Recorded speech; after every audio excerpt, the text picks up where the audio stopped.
What does it mean to be an adult?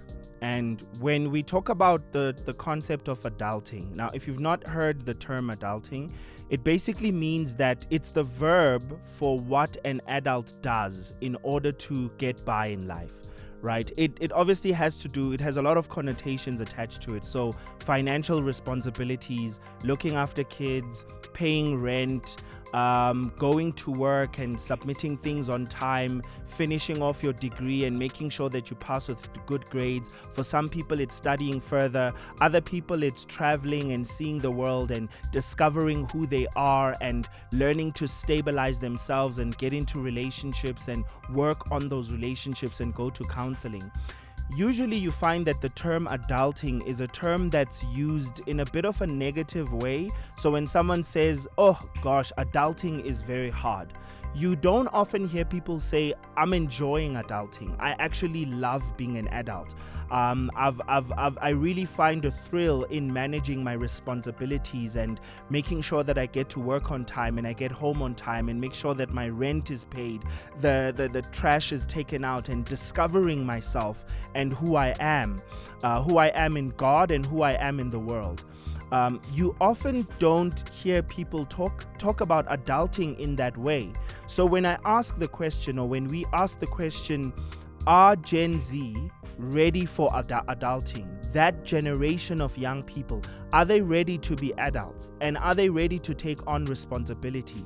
That's what we're asking. We're asking, are they ready to pay bills? Are they ready to stress about life and overcome all of that stress? Or is it a case of Gen Zs are actually probably going to be stay-at-homes, and by stay-at-homes I mean quite literally staying at home with their parents and being taken care of by their parents for the rest of their lives. So the first thing I want to just point out is the fact that we are having a generalized conversation.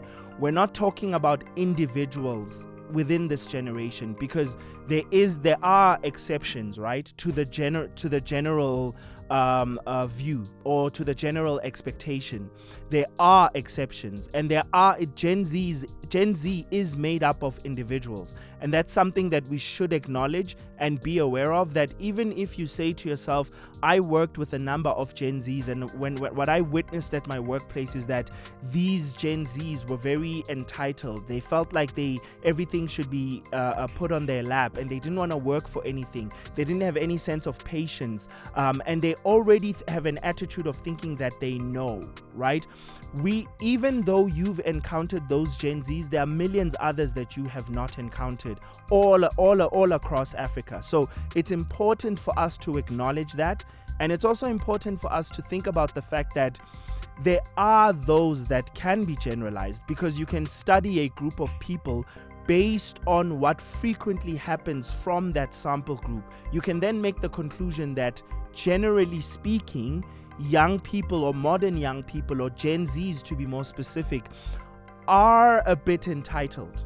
They do think that the government should do things that actually should be done by them. They are very not as patient as previous generations. So there are quite a lot of studies that are done on such discussions and on such topics. But it's important for us to contextualize the conversation, right? Because we are speaking within the context of Africa, for one, and more specifically, we're talking within the context of South Africa. Now, when you're speaking within a broad context like that, you have to consider the fact that if I were to make the statement and say, Gen Zs are entitled, they're not ready to be adults, I think when they start being adults, they're going to struggle a lot. We're talking about an entire continent of young people, right? Africa's median age is 18. I think it's between 17 and 18, right? I mean, think about that. And that means you're talking about all of these young people that are scattered all over the continent, right? Now, all these young people come from different parts of Africa, which means there are some parts of Africa that emphasize responsibility. Older siblings look after younger siblings.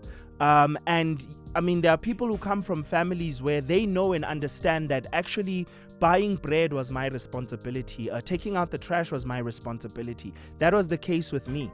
And sometimes, and I've said it before, we should be very careful of making blanket statements without considering the fact that you need to contextualize people. A young person who's a Gen Z coming from KwaZulu-Natal compared to a young Gen Z who grew up in Cape Town or Gauteng, they're completely different, right? Limpopo, KwaZulu-Natal compared to Joburg or Gauteng as a province and Western Cape, very, very different. Even within those specific provinces, there are young people who within those provinces grew up in different contexts that taught them different lessons. Now, I'll make an example with me, right? I feel like when I grew up, when I was younger, there are certain skills that I wish I was taught and learned when I was much younger, so that by the time I became an adult, I would have avoided a lot of anxiety. I would have truly avoided a lot of anxiety. So for example, if I had learned a skill when I was much younger, like for example, carpentry, I'm telling you now, I would have thrived better in varsity. If when I was in high school, I'd go back home, do my homework, and then over the weekends, I go and learn how to build a chair. I go and learn how to fix a cupboard.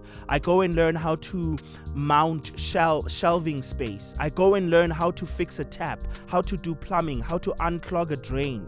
When I was in varsity, I would have fared much better because in order to make money, I would have just gone to the nearest Leroy Merlin or builder's store or some kind of hardware store, bought myself some equipment, and then I know that when times were rough, I would have been able to actually go and help some people out with some repairs, unclog drains, put out adverts on the internet because I already knew how to use the internet. So I wouldn't have struggled. I would have had way more money than I ended up having, and I would have depended on my parents a lot less. You know what I mean? And even thinking about it right now, right, I feel like just smacking myself in the head that why didn't I go for such classes? Like, especially on the weekends when I had time. I feel like it would have also just excited me because I'm a person who's inspired by creativity, and I've come to accept that as being part of me. So this is what I mean, and this is the example I'd like to use, that I wasn't personally, as a millennial, I feel like I wasn't ready to be an adult. Not because I was irresponsible, but because I feel like the context under which I grew up did not prepare me for being an adult.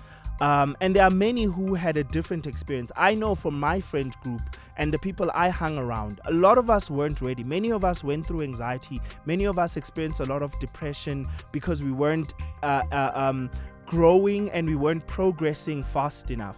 A lot of us experienced anxiety because of uncertainty, because of not knowing when we'd get the next job, or if we'd even be employed to begin with. So there were those things that we could not prepare for. And it's important, I think, it's important to point out, and it's important to acknowledge the fact that even in my generation, a lot of us weren't ready to be adults. It is only once we became adults that we started adjusting and acclimating ourselves to the situation that we found ourselves in, right? Because, I mean, many of us found ourselves being now leaving varsity and having a degree that we or a diploma that we thought I probably shouldn't have studied this, right? Many of us didn't even know what it means to visit the doctor, that medical aid, how does it work? Many of us didn't understand how the tax system works within South Africa, and if you're in another part of Africa, maybe you might have had that experience, which I'm very curious how tax works in other parts of Africa actually. If it's similar to what we have here in South Africa. So that basically, as a result, is what I would say, I would quite honestly say, led to many of us feeling like we're not ready. And in my opinion, Gen Zs are going to have the same experience. Not because they're weaker than us. Sure, they grew up in a completely different time. So for example, doing groceries won't be a stress for them because, I mean, Amazon is now in South Africa. I mean, they have their phones. They can just use these delivery systems to have things couriered to them or delivered to them, groceries delivered to them on the same day. And I think washing machines have become so much cheaper, right? And to gain access to a second-hand washing machine these days is just so much cheaper. So in that regards, they might have things easier than we did. The internet and ChatGPT being able to give you ways of brainstorming. I mean, even doing your homework and assignments is already much easier for Gen Zs, and it creates a little bit of a bittersweetness, right? Because those technologies might spoil you so much that you actually don't realize that you're not building a person of substance. However, you might also find that there's certain things that I had to learn that you might not have to learn how to do. So the point, and I think the goal for Gen Z, will have to be learning where to find the balance, where to allow technology to just replace certain tasks that you otherwise would have been doing yourself, and then for you in some instances to just allow yourself to stress and not shower through, but work your way through a situation, right? I don't think, for example, that anyone these days should be going out of their way to do their washing by hand. I know there are people who still insist, even if there's a washing machine in the house, they still insist that you as a child, you're going to wash by hand, which is fine. That's a good lesson. But even for themselves, they insist, which is all fine. Nothing wrong with it. I just feel like, for me, there's a lot of other things I could be doing with my time, to be quite honest. And those things are just equally, if not harder. I mean, imagine if you're trying to build a business that's going to be a legacy that you leave for your children one day, and you're taking up time by washing clothes with your hands simply because you believe that it's, I don't know, virtuous in some way, or that the lesson that it teaches you is very important. I think sometimes you have to balance these things out. But at the end of the day, if you are a young person, Gen Z, and you're thinking about whether you're ready to be an adult or not, the one good advice I'm going to give to you is balance. Find balance. Everything where you can ease the stress and use technology to ease the stress, don't try to do that in every aspect of your life and become a person who's always trying to find a shortcut. Try to actually work.